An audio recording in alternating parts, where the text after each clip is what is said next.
Hey guys, welcome back to Clownfish TV. This is Kneon, and we're going to talk about the PlayStation 5.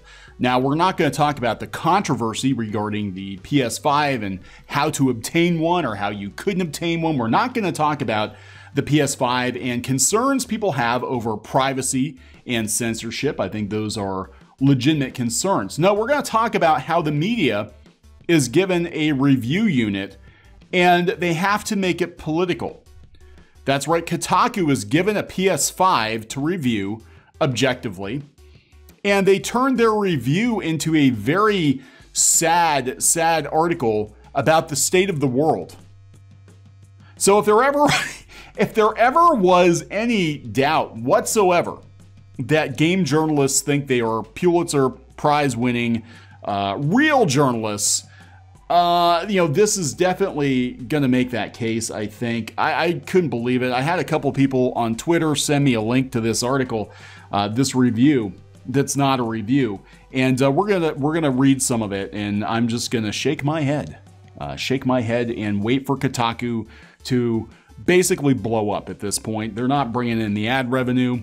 Gizmodo got sold, last year, and they just don't, they're running out of money. And they write stuff like this. I can't imagine why they're running out of money. So before we get into it, please subscribe for more pop culture news, views, and rants. Guys, we're over 150,000 subs. Thank you for the support.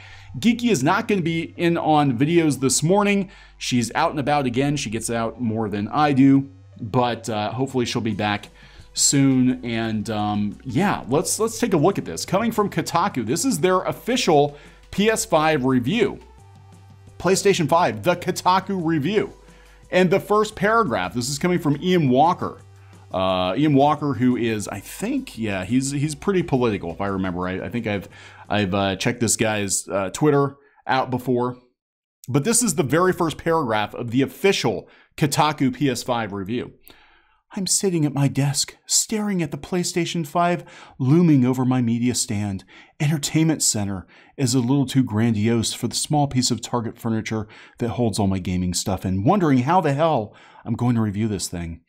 How would my boss, whose various PS4 reviews I've skimmed several times so as to glean some insight into what I should cover, review this thing? How can anyone at this very moment in time review this thing?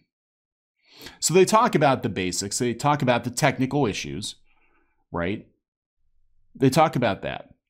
But then it just sort of comes off the rails.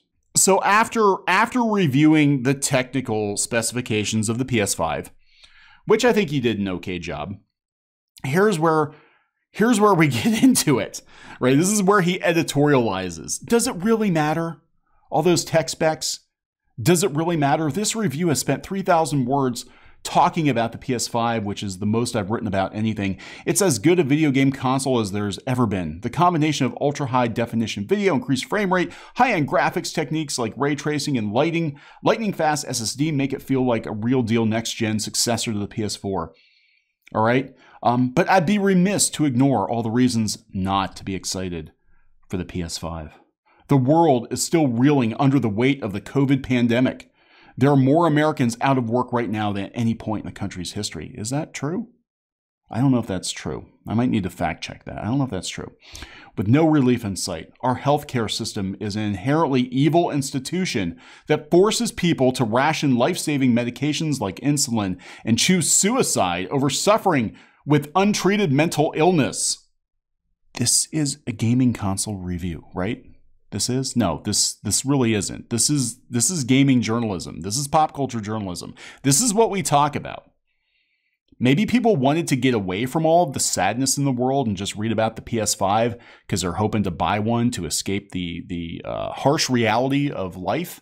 And you just brought them down, man. You've completely brought them down. As I'm writing this, it looks very likely that Joe Biden will be our next president. What does that have to do with the PlayStation 5? But it's clear that the worst people aren't going away just because a new old white man is sitting behind the Resolute desk. Oh, for God's sake. Well, at least not this old white man. Our government is fundamentally broken in a way that necessitates radical change rather than incremental electoralism. The harsh truth is that for reasons listed above and more, a lot of people simply won't be able to buy a PS5, regardless of supply. Oh, we got one coming next week, by the way. We got one coming. We're cool. We're cool. We'll do an objective review without the politics. We actually got one. Anyway, or if they can, concerns over increasing austerity in the U.S. and the growing threat of widespread political violence supersede any enthusiasm about the console's SSD or how ray tracing makes reflections more realistic. That's not to say you can't be excited for those things. I certainly am on some level, but there's an irrefutable level of privilege attached to the ability to simply tune out the world as it burns around you. Well, we'll tune it out just fine next week. We'll let you know what the PS5's like here on Clownfish TV. Anyway, holy hell, this is like Debbie Downer, man. This is just like a complete buzzkill. I won't deny that video games can be an escape. It feels great to lose yourself in a fictional world where you can fix everything. Some of us see a strength or personality trait in video game characters, what we wish to see in ourselves. As much as it sucks for real-world problems to intrude on that space, I've found it increasingly difficult to focus on video games amid our current situation.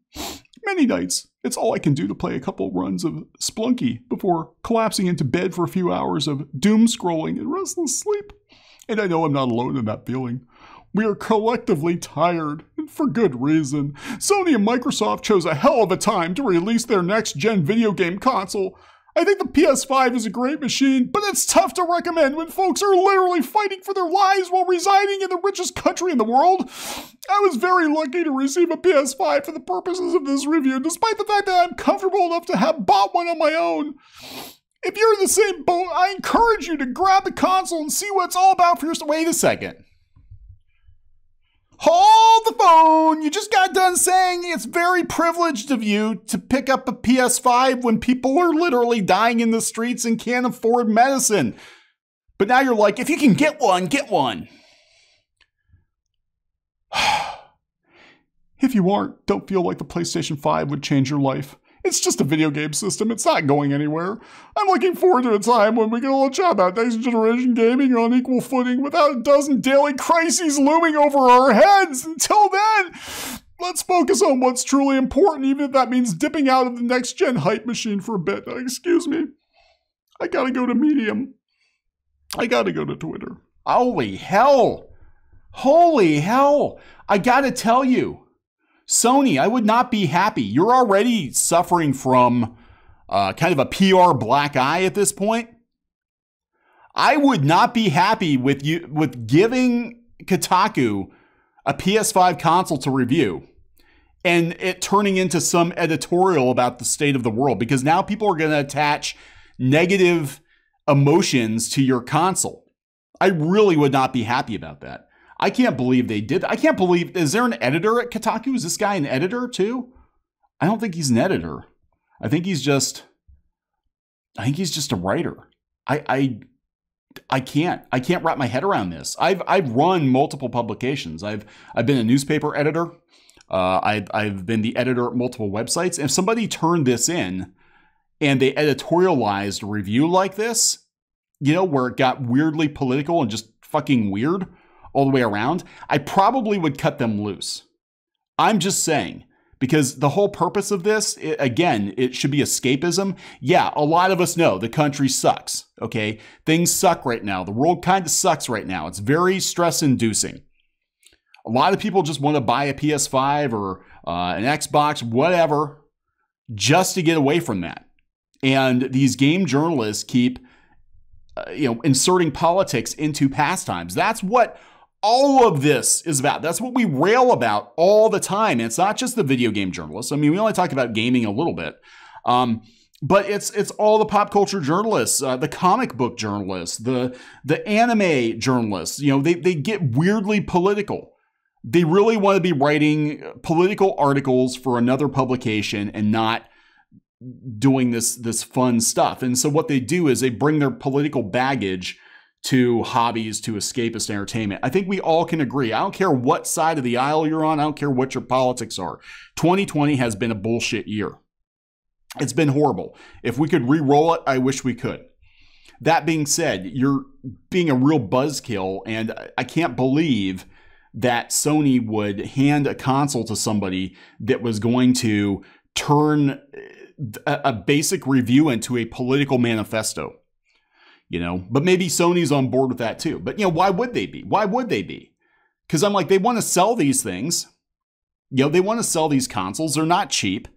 You know, why would they be on board with somebody attaching all of this? Like, well, if you're privileged enough to buy one, you know, I guess. But really, we shouldn't even be thinking about video games right now. Why the hell would you hire anybody to be your spokesperson at that point? I wouldn't. I'd just be like, what the hell? Review the console. Like, if I were the editor of Kotaku, fine, everything's fine. Everything's fine till we get to the end. Does it really matter? This whole part right here, dude, cut that out. They buried it at the very end of the article.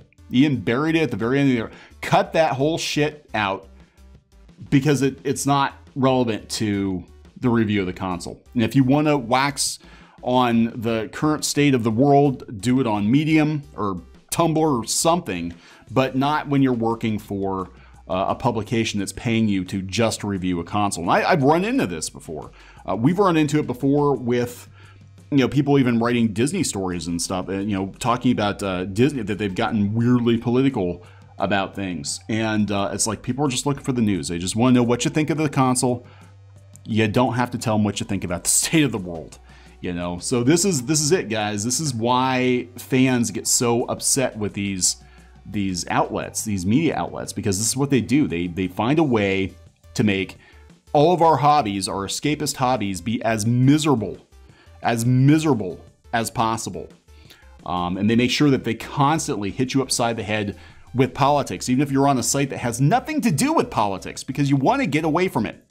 You know, if you want politics, you go to CNN, you go to MSNBC, you go to Fox News, you get plenty of politics. You don't go to a gaming site looking for these hot takes. But there it is. I'm going to wrap this one up. Please subscribe for more pop culture news, views, and rants, and we'll talk later.